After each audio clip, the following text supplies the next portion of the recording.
So thank you for the opportunity, Emma, to actually give my welcoming speech. So to our distinguished mentors and board members, partners, and all the members of the research community, and most importantly, our exceptional young researchers who are actually part of this young researcher community project.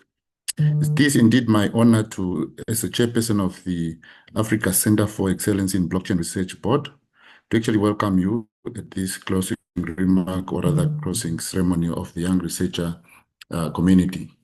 So today it really not only marks the end of in application of the discipline, the intellectual growth, and also the board step for Africa to develop the necessary capacity in blockchain and decentralized technology.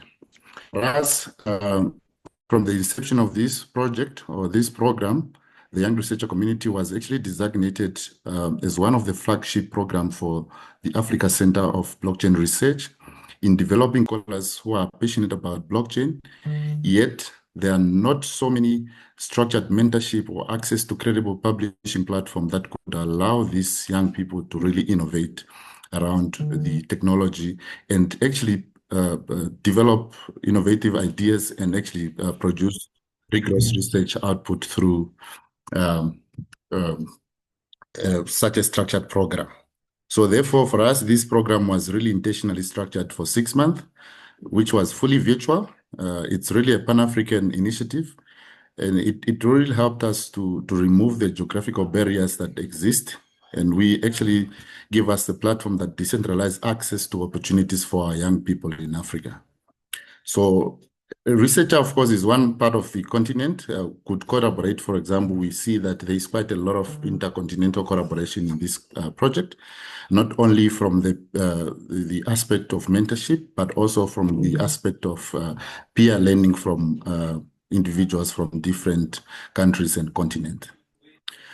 So what distinguishes this initiative for us is that it's not only that ambitious, but it's the structure that it took. So over the course of 6 months, the participants really progressed through a deliberate and carefully designed journey, from the orientation to when, of course, they conceptualize their research, to drafting, refining, and then, of course, finally the publication and ultimately the public showcase of the end product or the research products that came out of this program. So our young researchers actually engaged in some structured workshop, which of course covered blockchain research methodologies, academic writing, argument development, literature review, and many others. And of course, also looking at the ethical issues around publications and citations. So this was not just passive learning for our participant, but participant really moved into discipline production of knowledge. They also did not simply just study blockchain or learn about blockchain. They also contributed to the scholarship of blockchain. So one of the most powerful indicators of this success is really the output that come out of this project. Each participant produced their original research or rather knowledge product, which is really tangible, structured, and some of them, of course, are publication-ready work, and hence, therefore, the diversity of the output speaks to really to the intellectual richness of this cohort. So from policy briefs that could emanate out of these research papers, some white papers that could potentially also emanate from these, and some analytical pieces that could really contribute to the discourse. So these publications are not just mere abstract academic exercises or output. They contribute to really an African-focused, evidence-based blockchain discourse. And for us, really, this strengthen our intellectual repository as a center, and they also expand the global visibility of the African perspective on the decentralized technology and blockchain, to be specific. So through this program, we believe that we have added meaningful research contribution to the blockchain ecosystem, and really would want to really work towards informing policies, guiding industry leaders, and also inspiring future scholars in this aspect of the technology. So for us, of course, the program focused on a certain thematic area for this particular cohort. And we see, of course, participants worked in around three key high impact areas. So looking at the blockchain policy and regulations, looking at digital assets and financial inclusion, looking at healthcare use cases of blockchain and whatnot. So these are not just theoretical themes for us that detach the technology or what the initiative is about from reality, but it really helps us to directly connect the African development agenda and innovation ecosystem to policy conversations. So this really helps us also to address the decentralized technology or the impact of decentralized technology in strengthening institutional capability and also helping us to really expand economic inclusion, improve on service delivery across the continent. So for us, this is really a very big step in the right direction for us. So as at the heart of this program really was mentorship, and we would want to applaud our mentors who really stood behind this project. And each participant was carefully matched with a mentor that aligns with a thematic interest and research goal or career goal for this particular project. And this intentional pairing ensured that there's not just supervision of this research project, but there's guidance really rooted in the expertise and the experience of the mentors that participated in this. So through their monthly consultations, where of course they provided structured support to every critical milestone that really was set from the beginning, to actually finalizing the revised draft to the final submissions, there was really continuous feedback that strengthened quality, rigor, and really analytical depth of the research that came out of this initiative. This was not, to us, this was not just a training program, perhaps, but it was really a guided research incubation process that really helped us to nurture ideas and argument and refine those ideas and build confidence among our scholars. And for that, we really want to thank our mentors for being the champions of that process. So beyond, of course, the publication, the workshop and whatnot, some, of course, even something really more enduring was built within this exercise, and that is the community that we have built through the program. This program fostered a collaborative research network and across different countries and disciplines through peer reviews, exchange, discussions, shared learning processes. Participants learned, of course, not only from their mentors, but also they learned from one another. So therefore, this cohort really represents more than just a graduating class of those that participated, but it also represents really the beginning of a long-term intellectual movement that we must take forward by building that really growing network of African blockchain researchers committed to collaborate and really build integrity and excellency within the discipline. So today, it's not just the end of that, all that I've just mentioned. It's really just, it's a transition. And all participants will now proceed into the alumni research network that will really help us to sustain the engagement beyond the 6-month program. So through this network, we envision, of course, that we will continue to have access to full research collaborations, fellowship opportunities, invitation to, of course, present at our Africa Center for Blockchain Research event, continued intellectual exchange between the alumni and the center. And also, really, this cohort should form the foundation of the long-term research pipeline that we must build as a center, one that will really continuously strengthen the African capacity building in blockchain research. So this program really, for us, it marks a very significant milestone for the institution and the center in terms of our institutional journey, and it really helps us to advance the key mission of the center, which is to build robust pipeline of blockchain researchers across Africa, inform policy and industry with evidence-based research, elevate the African scholarship in the global digital economy. And that we are not content with the beginning, of course, of just being consumers of the global knowledge as African and as a community, but we are committed to really produce it and contextualize it, and also to lead the conversation from an African standpoint. And really, so for us as a center, we are not just participating in the global blockchain discourse, but we really want to be shaping it. We want to really participate from an African point of view, shape it for Africa and with Africa. So to our young researchers, your work really matters to us. Your ideas matters to us. Your discipline over the past 6 months really matters to us, and we are very proud of you. So today, therefore, we celebrate that achievement, and tomorrow we look forward to your continual contribution to scholarship, innovation, and then continental transformation. Thank you very much, and congratulations to all of you. The journey continues from here. Thank you very much.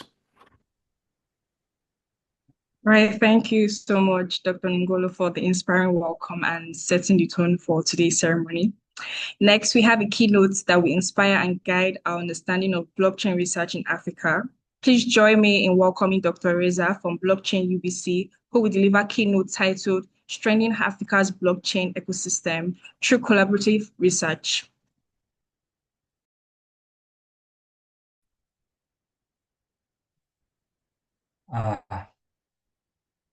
Hi everyone, you hear me? Yes, we can hear you. Okay, cool. So let me share my screen. I provided a short presentation regarding the collaboration future that you have to take care of, that you have to look at that. So the first thing that I think I wanted to describe is the African tech landscape in 2025. There are some indicator like economic indicator. They're talking. These numbers are talking. We're not talking. We're not here because of a dream. We're talking about based on these number. So if you just focus on the stable coin transaction volume in 2025, you will see it's more than $54 billion. So it's huge. For African tech landscape is huge. Also, we have some strategic insight in terms of countries in Africa. There are some countries that they are concentrated in the growth. The growth is concentrated in these countries like Nigeria, South Africa, and then Kenya and Egypt. One interesting insight here is there's a shift from crypto trading into utility-based infrastructure. And in the sector, they focus on fintech and supply chain. So these are some keywords that are really important for everyone that want to start jumping into blockchain. The area that everyone was talking about crypto trading is done, it's finished. Now you have to focus on utility-based infrastructure.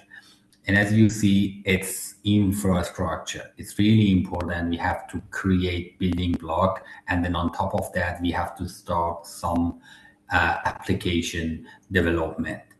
And also fintech and supply chain, these two are really important. So these are the topic that we have to consider in terms of like we are talent we wanted to start, or we are VC we wanted to start investment. Both part they have to look at this carefully. These are another ecosystem. These are another analysis of ecosystem growth. In terms of blockchain activity, it's in high growth in 2025. Other than the rest of the world, the African tech landscape is started growing in 2025. In terms of total tech funding, we have 4.1 billion value. In terms of debt funding, it's 1.6 billion dollar. These are the record high in debt financing signal that signal a transition from high risk venture capital to more stable, and that's the reason I talked about they're focusing on infrastructure. So of course, there are some barriers for decentralized adoption. First of all is regulatory fragmentation. So there is no consistent legal framework. There is no certainty about the digital asset classification, and also there are compliance hurdles that for cross-border operation. These are the ones that we have to focus on that before starting any application, any use case. There are infrastructure gap, unreliable like power supply that might happen, that might affect node stability in network. There are high cost of hardware and data connectivity. And this one is really important one. There are coordination barriers. There are different data silos between public and private sector, and there is no trust between these two. And the absence of unified regional technical standards for data collaboration is one of the issues. I don't know if you wanted to focus on blockchain or AI or any high tech, you have to start with data. Data is the new oil, and then you have to focus on that. One of the important one is talent shortage. So lack of specialized blockchain expertise or auditing, it's one of the main issue. And brain drain to international tech hub is another one. But if you wanted to start, you can address one of these issue and then go for that. These are give you a clear roadmap to see where you have to start, which application you have to start. So I think the important answer for this issues for most of them, it's collaborative research. It brings ecosystem connectivity. It's a start with event-based insight and also locally relevant pilot. This is really important. If you start development, you have to start developing solutions which is tailored specifically for African social economy context, rather than importing like foreign models that may not be scalable for the African context. Also for the ecosystem connectivity, there are researchers that they are working isolated. They have to connect it to academy and industry and regulator. All of them needs to be unified and then start working together. There are regional standard and knowledge exchange. So there are different institutes in terms of innovation infrastructure like ABF Labs initiative and also like policy integration. The outcome of this knowledge exchange, it would be unified standard. It was one of the issues that I addressed before. Payment corridor, so like real world stable coin pilot, it reduced the cost of settlement time of intra-African remittance. The knowledge transfer is one of the issues that I talked about. It can be exchanged between major hubs in different countries. Also, there are some, in terms of institutional synergies, there are in the partnership network. ACBR network, it's expanding African Center, and they're focusing on the specialized lab in leading African university. The industry integration, collaboration with Standard Bank and some VCs for scale commercial pilot were great to start. That bridging the gap between theoretical research and market-ready application. This is really important. We don't want to waste the time and talent in only in university. They have to be changed from theoretical research to market-ready application. Also, it can be done and it can be scalable to like cross-continental knowledge transfer and joint policy development. So how we have to do that? It's a start with like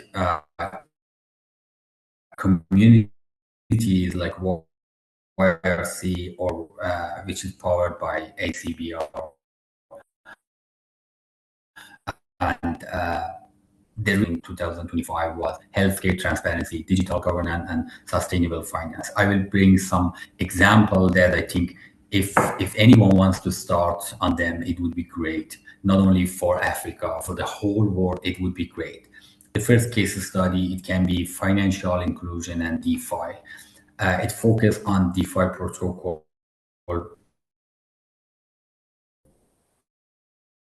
bridging the gap, the credit gap for small and medium enterprises, how they can investment from the whole world, or like evolution based on DeFi, or like integration of real world asset on chain to provide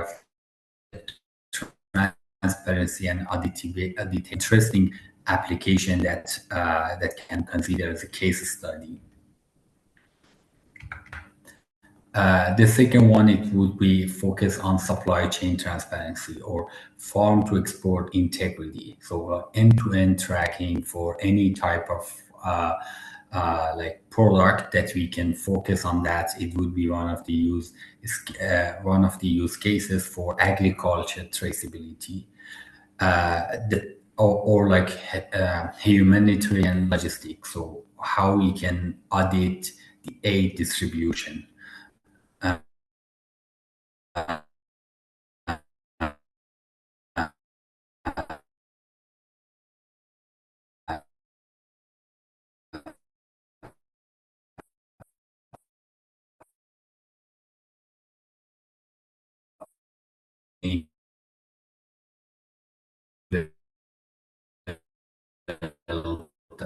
Distribution ensures transparency and transparency. It can be in product or it can be in aid distribution. The third one is digital identity. So like healthcare.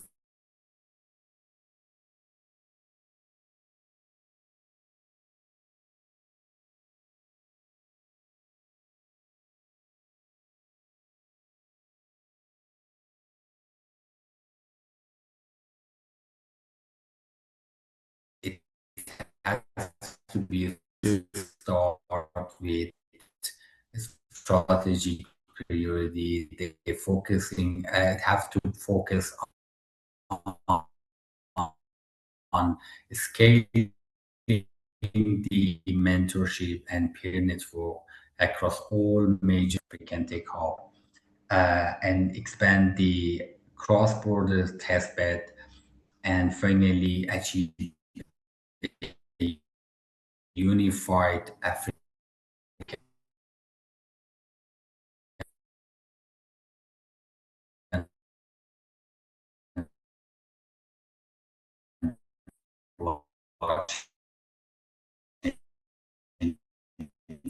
vision.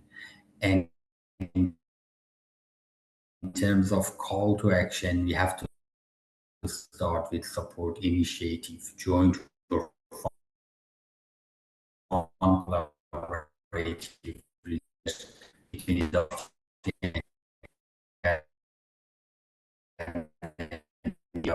to decrease and minimize the risk innovation. And the third call would the second action would be mentor talent.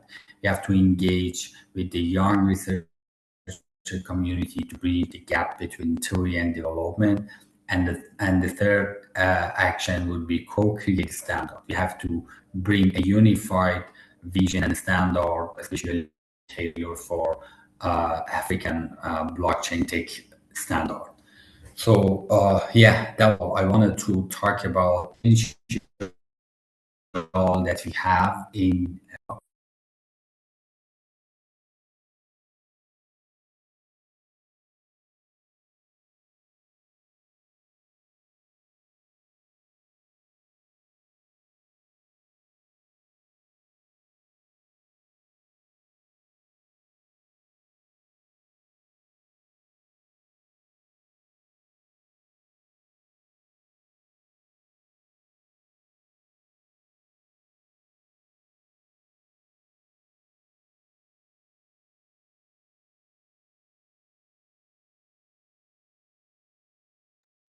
Is it only me or we lost out on the presenter?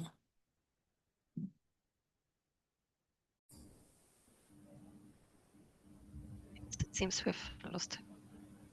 Dr. Reza, can you hear us? Yeah, I can hear you.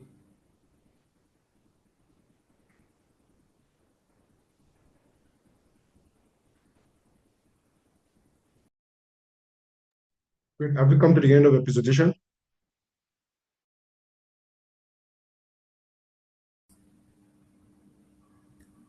Yeah, my presentation is over. All right, thank you for the insightful keynotes, Dr. Reza. Now we're moving into the art of today's ceremony, our participants' research presentation. Each presenter will share their work, and we encourage you to listen actively and prepare any questions for the Q&A section. To start off, I'll be inviting Sukurat Modupe. Hello, everyone. Good day. My name is Shukurat Modukbe Ajagbe, and I will be sharing my screen to present my work. Thank you so much as you listen. If at any stage you cannot see my screen, please do ensure to call me back so that I can take it from there.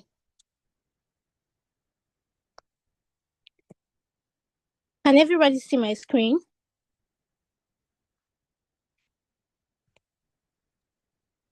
Yes, we can. All right, thank you so much.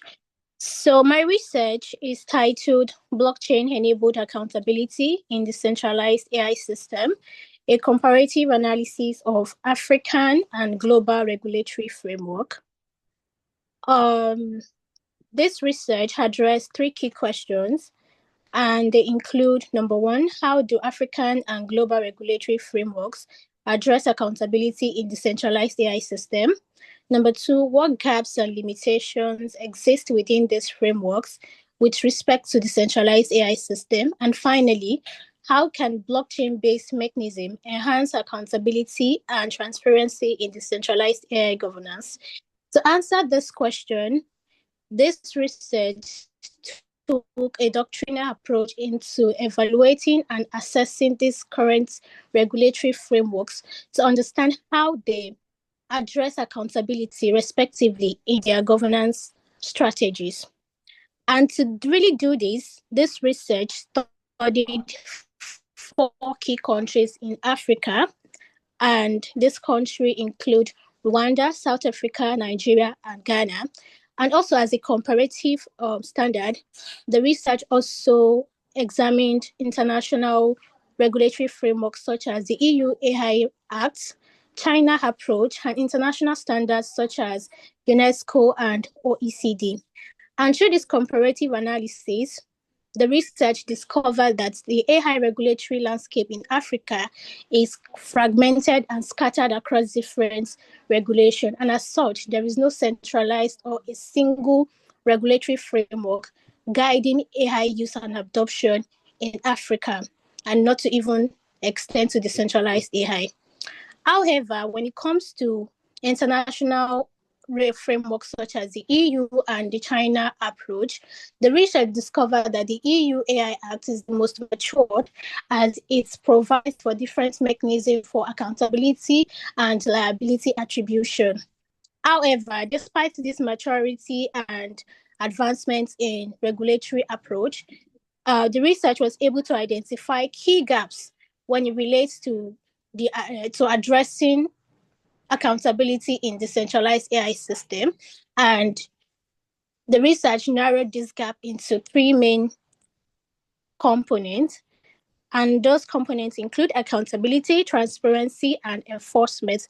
So, for example, within the EU AI Act, there is a obligation that ties liability to identified entity. However, when it comes to the centralized AI system, governance is decentralized, and there is no single entity that takes control, and as such, liability attribution within this space is very difficult. Also, when it comes to transparency, the EU AI Act, for example, imposes some transparency obligations. However, when it comes to the centralized AI system, transparency is the system is characterized by transparency because everything is available openly. However, interpreting such available data is very difficult, and as such, the fact that it is transparent does not amount to interpretability, which makes it very difficult in the centralized AI system. Having explored these gaps, this research also proposed few solutions, which are blockchain-based solution by integrating the unique features of blockchain as an accountability layer for the centralized AI system. And the research explored features such as immutability, transparency, and decentralized identity. The research explored how these features could serve as accountability layers to enhance accountability and liability attribution within decentralized AI.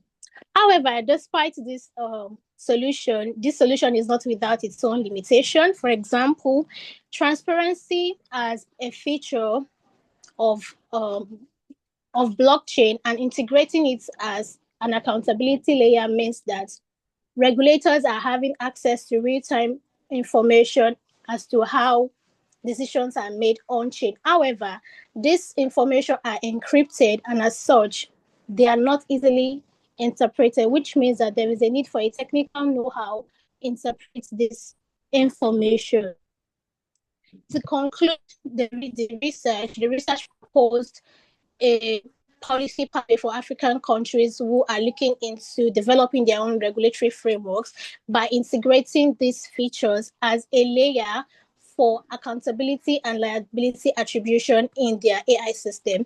The research also recommended looking up to mature regulations such as EU AI Act and probably integrate their approach with blockchain-based mechanism that's already been established, that's already been explored in the research to successfully and effectively address accountability and transparency within the system. Thank you so much for listening, and that's the end of my presentation. Thank you. All right, thank you, Sikoras, for that insightful presentation. Now proceed to our next speaker. Please join me in welcoming Kuba. Yeah, and also we encourage the speakers to please make use of their laptop in presenting so that we can able to see their screen very well.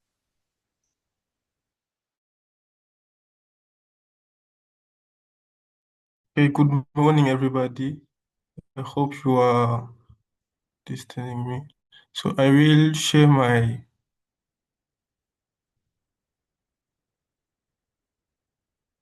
do you see my screen?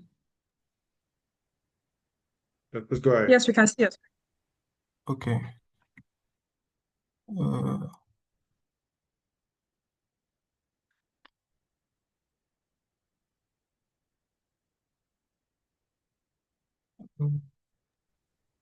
Let's have the next speaker while Koba is fixing up his presentation, please. All right, Salim, please go ahead.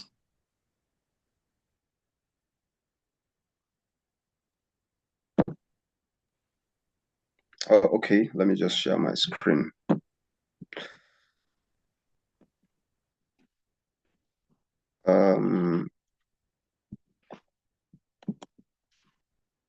Can you see my screen, please?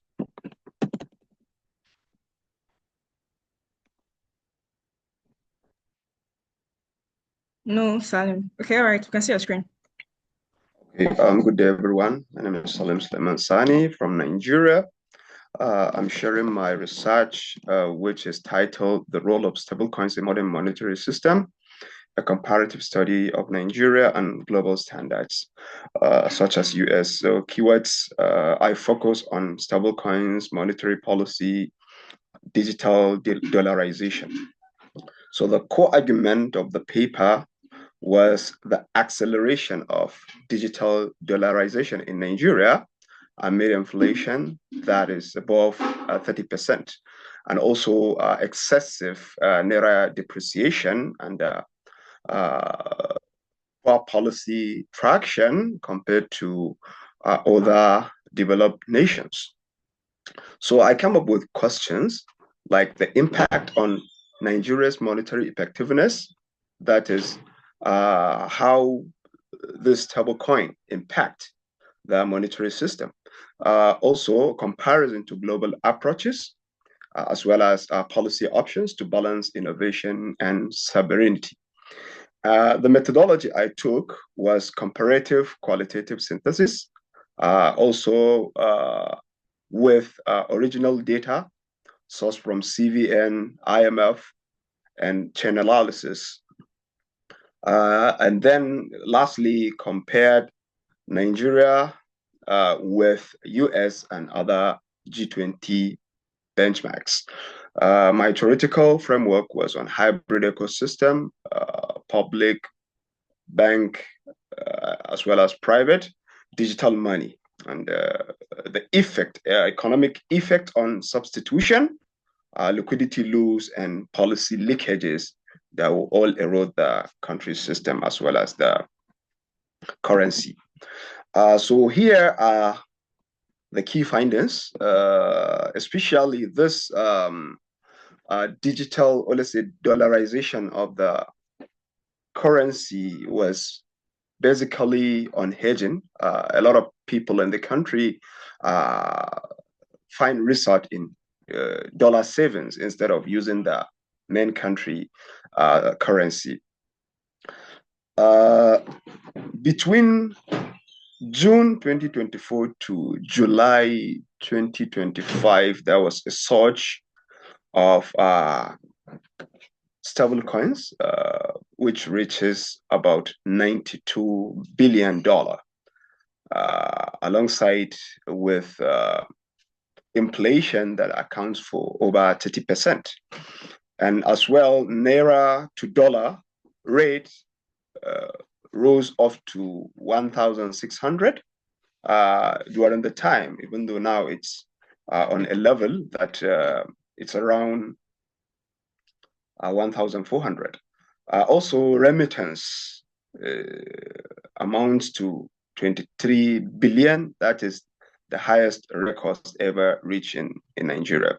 And also, there is a negligence in adoption of INERA, which was implemented in the country.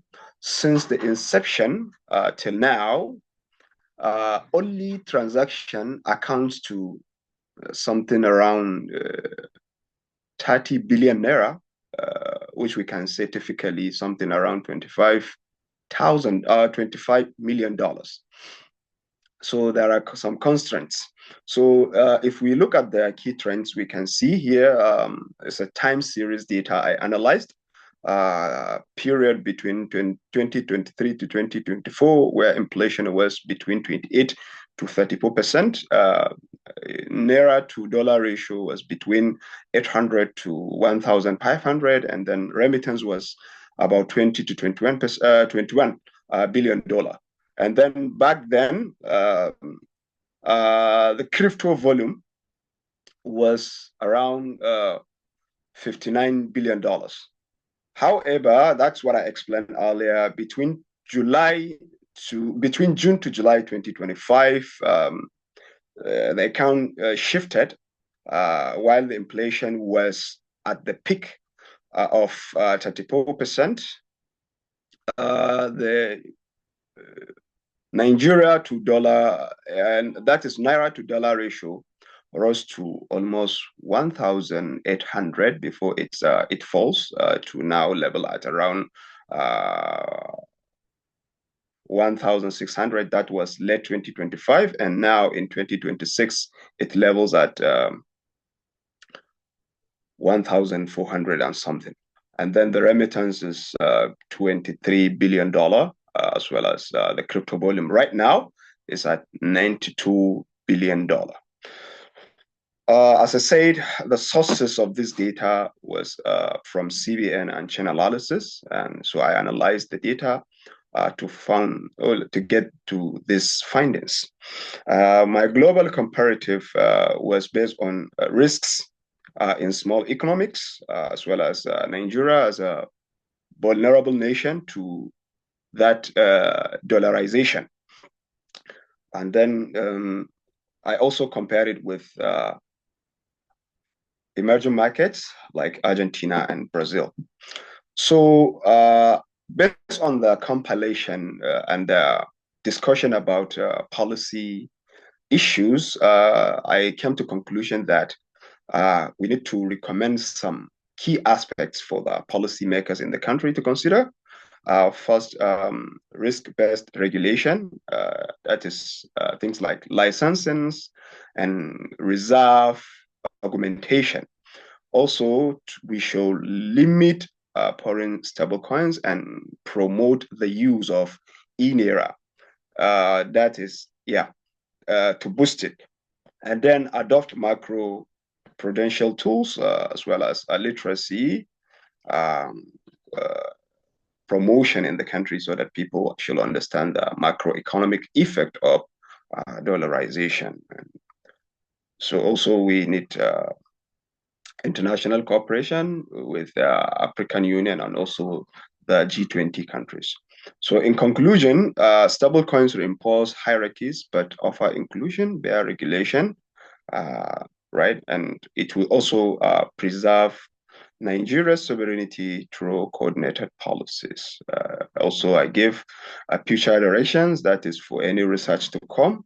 There is need to quantify money demand impacts in the country and assess regulations so that we will not always be falling behind. So this is basically what my research entails. Thank you. All right, thank you, Salim Suleiman, for that insightful presentation. We'll now return to Othniel Kuba, who is ready to share his presentation.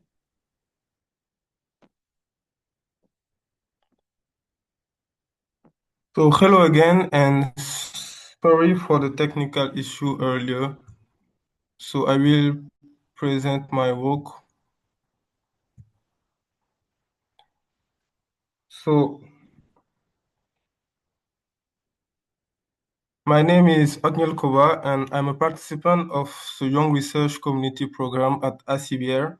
First of all, I would like to sincerely thank my mentor, Dr. Abdul Fati, as well Mr. Barbara Imbe and Mrs. Isioma for their continued support and valuable guidance throughout my research process. So my research focused on the strategic integration of blockchain into PAPS as a policy tools to enhance financial inclusion and cross-border payment efficiency in Africa under the AFCFTA framework. So the challenge of financial inclusion in Africa remains both real and structural. So financial inclusion refers to the ability of individuals and businesses, particularly underserved population, to access and effectively use affordable financial services such as payment, saving, credit, and transfer. So in the context, PAPS represent a significant institutional innovation as it facilitates faster and more accessible cross-border payment in local currency across African countries, thereby reducing reliance on corresponding banking system. So my research position PAPS as a key infrastructure capable of accelerating inclusive financial integration across the continent. So however, my research highlighted that PAPS still face structural limitation. So one of the major gaps is the limited integration of fintech company, mobile money provider, and digital wallet, despite the fact that these actors are the primary financial access point for millions of Africans. From a policy and technological analysis, I argue that the integration of I argue that the integration of a permissioned blockchain layer within PAPS could significantly improve transparency, auditability, interoperability, and operational efficiency. Such an architecture would also enable broader participation of regulated fintech, thereby strengthening last mile financial inclusion. So, based on my research finding and policy analysis, I propose UK recommendation. First, the establishment of a regulatory sandbox to safety test DLT functionality within the PAPS ecosystem. Second, the harmonization of regulatory and technical framework across AFCT member states, particularly through the integration of ISO standard. So third, the reinforcement of cybersecurity and governance mechanisms to ensure resilience and trust. Finally, the adoption of use case-driven approach prioritizing payment solutions specially designed for financial excluded population. So in conclusion, my research demonstrates that PAPS is a transformative infrastructure for financial integration in Africa. Nevertheless, its impact on financial inclusion can be significantly amplified through the strategic and regulated integration of blockchain technology. By aligning technological innovation, regulatory coordination, and inclusion-oriented design, PAPS could evolve into a next-generation Pan-African payment infrastructure that supports both economic integration and sustainable finance inclusion. Thank you for paying attention. All right, thank you for that insightful presentation, Otnel Kuba. We'll now move into our last and final presentation for presenter for today. Please join me in welcoming Penny Dawu.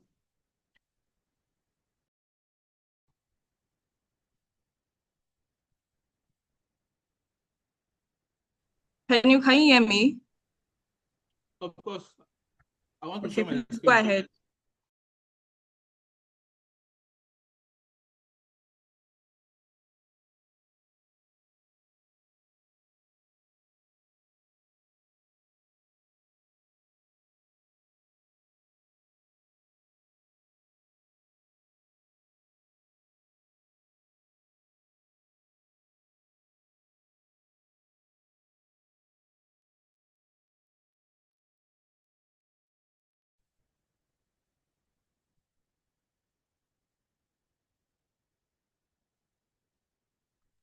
Penny, are you still there? Good morning. Yeah. Do you see my screen? No, I can't see your screen. Oh.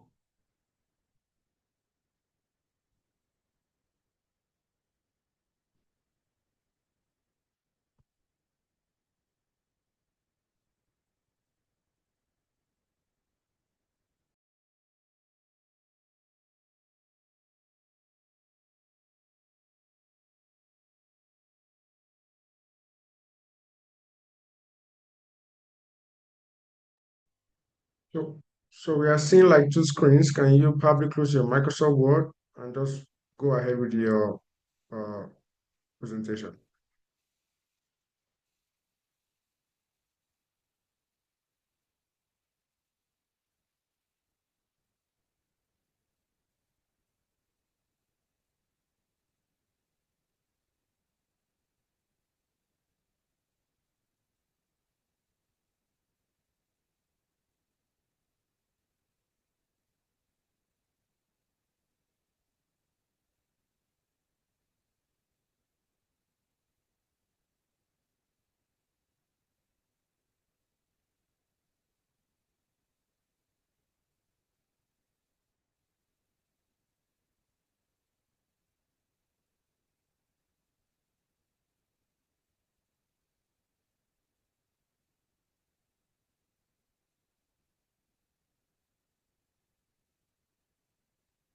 Penny, are you still there?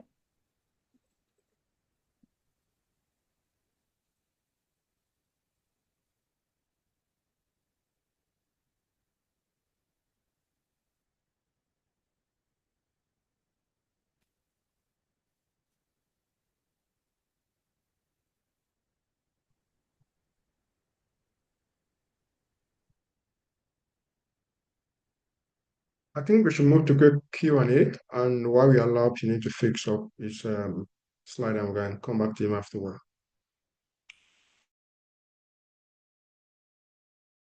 All right.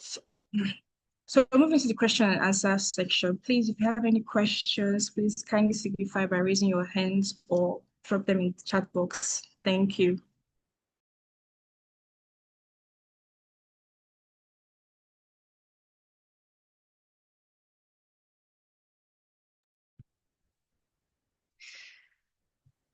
Hello, this is Bettina speaking from Switzerland, from FHNW. And I do not have a specific question, but a request to Otniel and his work on the digital payment systems. And I would like to encourage him to send me a short summary of the research via email. I can post my email address into the chat, as we have currently a research project, a new one on digital payment systems, also in connection with the African continent. And I would be happy to link you with some of our researchers to follow up on that.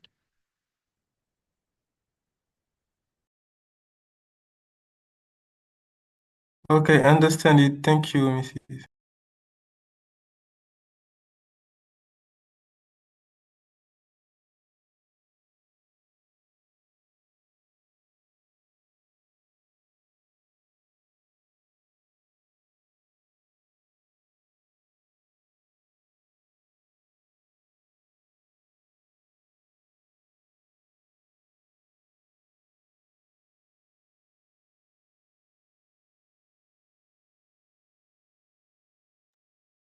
Any other comments, questions, and also suggestions as well?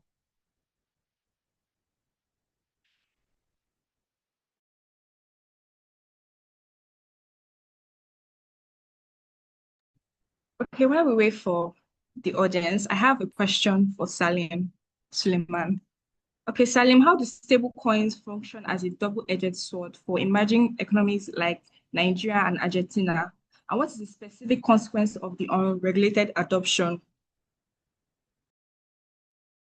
Okay, please, can you come again with the question? How do stable coins function as a double-edged sword for emerging countries like Nigeria and Argentina? And what is the specific consequence of that unregulated adoption? Okay, thank you. So basically, the impact of stablecoins can be broken into their practical benefits, and the risk that they might bring to the country. For example, the benefit, financial hedging and utility. Typically, in economies where local currencies are unstable, or access to traditional foreign currency is restricted, stable coins serve typically two purposes: store of value and a payment tool, right? So in Nigeria, this can be understood by the massive adoption of stable coins, as I mentioned, that such to 92 billion crypto inflow. This reflects, a large-scale hedging behavior. Therefore, the risk is microeconomic erosion. While helpful to individuals, it also causes significant hurdles for countries. So this is typically how this issue with, and also there are other things that we can see, like the determining factor, uh, negative outcomes that this will bring to nations. So that's what I can say about it. All right, thank you, Salim Suleiman. Please, do we have questions, please? Any other questions?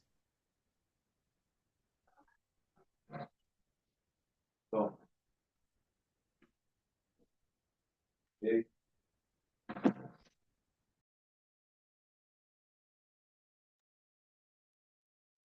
All right, do we now have Pinel to present? Is your presentation already?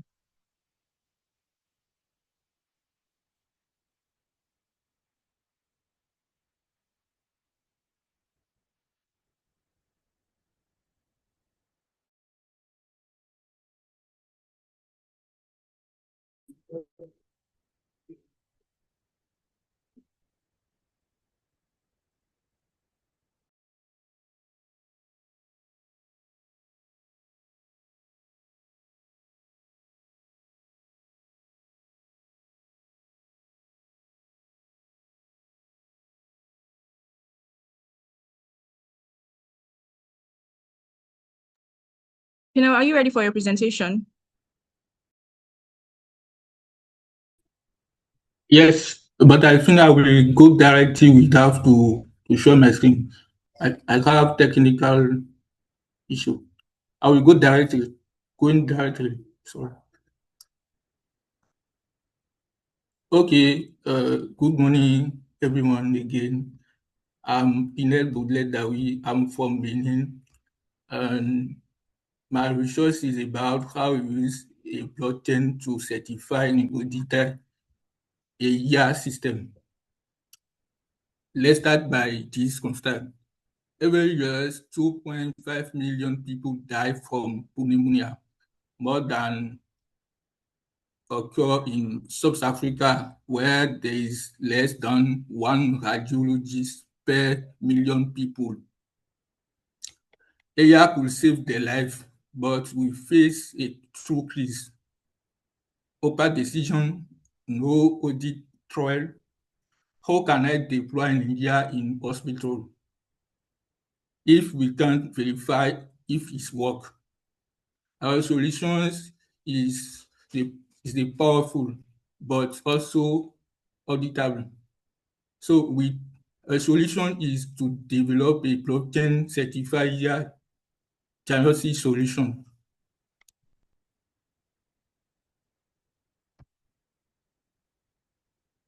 A DNSS neural network analysis. Then each diagnostic is majority sealed with hash on hyperlink blockchain. And this creates a temporal proof of every decision, no more black box, but everything can be verified. But does it work in practice? Yes. Our complete pipeline from image to blockchain register take 6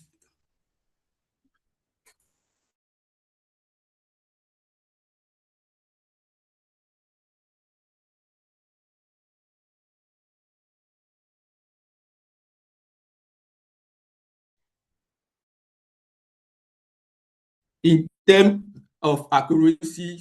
We achieve REC is 18 to 19% on the public. And most importantly, we offer full traceability. Every diagnostic is testified, seen by multiple per and resistant to mode failure. The audit trial is 100% complete. This traceability is not a gimmick, it is the key to meeting regulation. The FDA and the Open European area Act demand transparency, our system deliverability.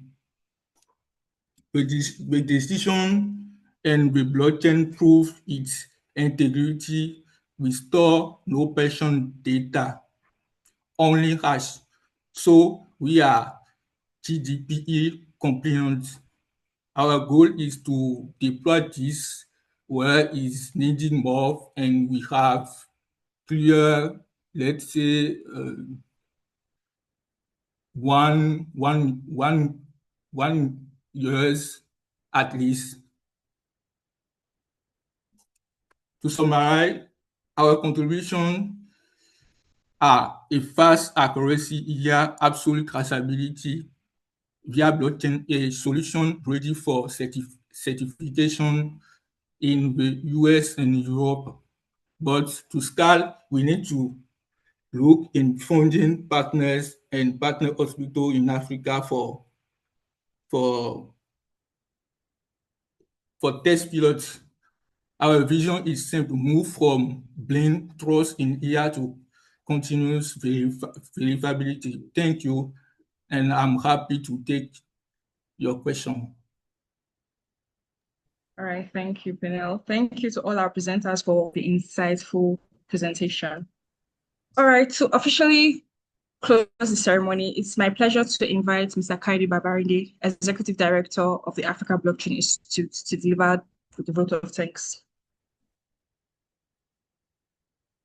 Thank you, everyone. I hope you can hear me. And thank you again for being part of today's celebration, closing ceremony. Of course, first I'd like to thank our chairman and also the leadership of the advisory board of the Africa Center of Excellence in Blockchain Research for their vision, the clarity of purpose, and also their commitment to this program. And also, I want to thank our mentors as well. Though after now we'll have them to also pass some comment and also some messages as well regarding the program and engagement they have so far after now. And also the program management team, the convention team as well. We'll thank them for all of the engagement so far on this program. And looking at our partner as well, Swiss Africa Cybersecurity Consortium has been very, very much helpful to the success of this program.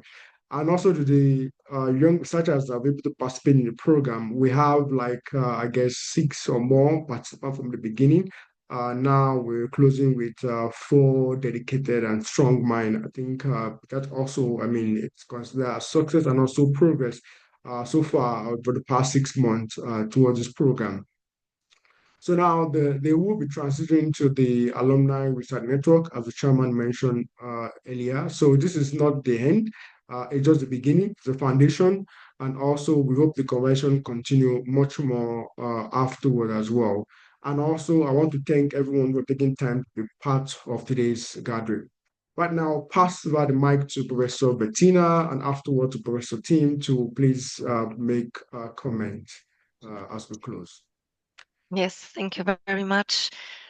So you have asked me for a short statement on the supervision I made, and so I would like to direct a few words to my mentees directly.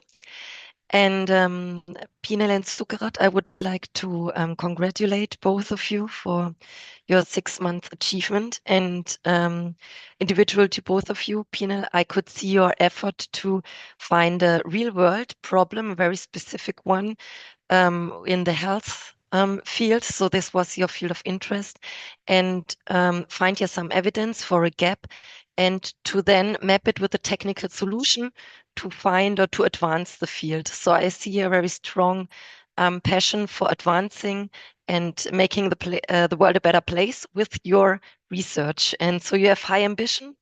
And I also wish success on, as you mentioned, get into the field and reach out to the community to get feedback to your ideas and to find a community where you can drive it further, because it's a community, or it is an area that involves many stakeholders.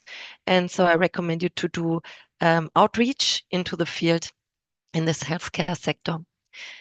Then to Sukurat, I really appreciate strong women in the field of blockchain. And so I'm so happy to have been your supervisor and supporting you. So you are very keen and eager on learning and exchanging. And so it was really a pleasure to exchange with you as well.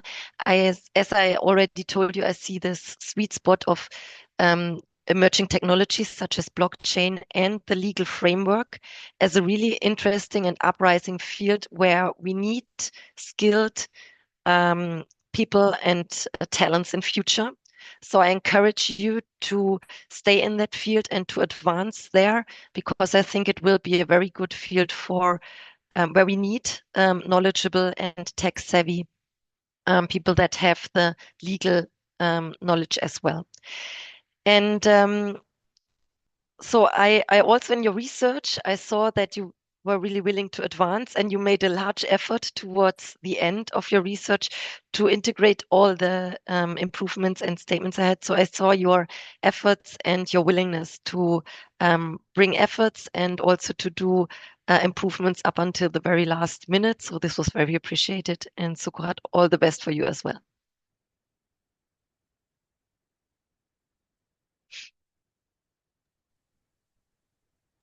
Good. With this, I would like to hand over to the next speaker. Okay, thanks, Bettina. And I would also first like to address my thanks for the whole possibility to participate in this program, and especially to my mentee, Salim, you have performed a lot of research during this time. You had two parts. One of the research was that you also presented today, which was focusing on stablecoins in your country, but also in the health sector. We've seen that it's pretty demanding to focus on this research, and especially if you are interested in multiple fields. You really did very well also to really go into the data, especially for the stablecoin part. And I think also it's very relevant that you focus on your country, focus on Africa as a continent, because I think that's what makes you. I think that's all the young researchers that make you special. That's also where you can contribute with your experiences and your local knowledge, which also for an international community is very relevant. And yeah, I'm really looking forward to see your work in the future. I think there's a lot to do, and stay persistent. And I think research is not an easy part. And there will be some drawbacks. Perhaps you submit something and it will not be accepted in a journal or in a conference. So stay persistent there and continue. And yeah, like to hand over to the next speaker. Thank you. Thank you very much, Professor Tim, and also Professor Bettina. Just one last question before we go. Somebody was commenting, Professor Bettina, probably you could weigh in on the first question, and I can comment on the second question. Talking about the Center for Cybersecurity and Cryptography. The gentleman was asking about the technical discipline skills recommended for students, that could work around blockchain in coming years. I don't know if you have comment on it, Professor Bettina. Yes. So I think you referred to the question in the chat, what skills would be recommended for students who want to work in the blockchain in coming years? So depending on whom you ask, we might for sure get different answers on that. So from my background, I'm coming from the School of Business and working in the business information technology field. So here we are by discipline stretching between the business and the IT field. And so coming from this, I really see the where the discipline merge, and I see this as a very relevant field, as I mentioned before, the field of between law and new technology. Here, where the disciplines meet, I see we have really gaps in future.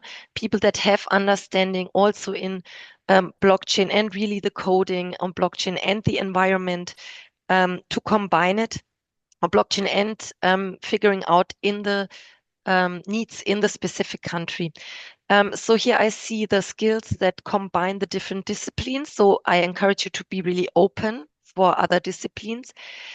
Coming to blockchain, I think for sure you need to really be interested in technological skills and need to know the technology more profoundly than someone who studied in a different field. So this will be your baseline. And so I encourage you really also to go more deep into the technology. Yet I also think with blockchain, as it is a decentralized technology, I really see it very critical that you are open for the stakeholders that have to be involved.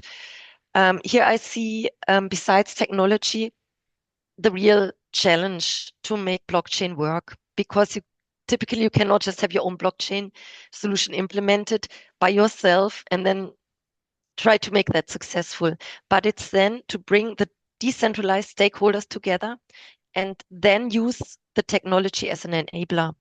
And so this stakeholder management, being involved in the community, this is also what comes with working with humans, and maybe also understand politics in a certain field or how a different industry behaves and what is important to them. So here the stakeholder management, being connected to the community and where it really makes the benefit for real world problem, talking to the stakeholders and getting involved here, I think it's at least equal important to the good technological underlying solution. Thank you. Brother Tim, do you want to weigh in? Yeah, I only can support what Professor Bettina mentioned. I think blockchain is always interdisciplinary, so it's not only focusing on business or only focusing on technology. It also the biggest challenge what I see is business models because it's a decentralized system where you cannot force people to participate.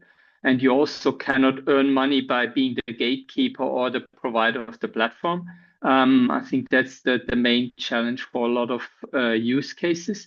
So you really have to work towards incentive mechanisms for the stakeholders that they really participate in the solution. And as Bettina mentioned, it's all about stakeholder management. It's all about bringing people on the table, agreeing on the same platform. From a technology perspective, I think that we'll see a lot of development in the blockchain space. So it's really to keep up with the latest development and being always part of the academic but also technological discussion. Thank you. Thank you, thank you. So quickly on the second one, I mean, there are just very few areas. I mean, for priorities in Africa, of course, financial inclusion always top the chart anyway. We've seen the keynote speaker talking about stablecoin, so it's a very key area for you to pay attention into. And also policy regulation is a very, I think, discussion on the continent right now against around digital asset and also proper blockchain regulation are priority areas. Agriculture is very known with us in Africa, so we might need to look into that. And recently, from the G20 summit, the critical minerals is also very much important priority on the continent. So we might need to look at the four key areas. I mean, and maybe align your priority afterwards. So again, thank you, everyone. I'll hand over to Isioma as we close for today's YRC Closing Ceremony. All right, thank you, everyone. Thank you, our mentors, for those invaluable insights and guidance. As we come to the close of today's ceremony, I would like to sincerely appreciate everyone who made this journey meaningful. Our mentors, speakers, partners, and most importantly, our participants. Remember, researcher, today is not the end of the journey, but the beginning of your continued journey in the knowledge of creation and impact. So on behalf of Young Researchers community, thank you for being part of this experience and do have a good day. Bye-bye. Thank you. Bye. Thank you. Bye-bye.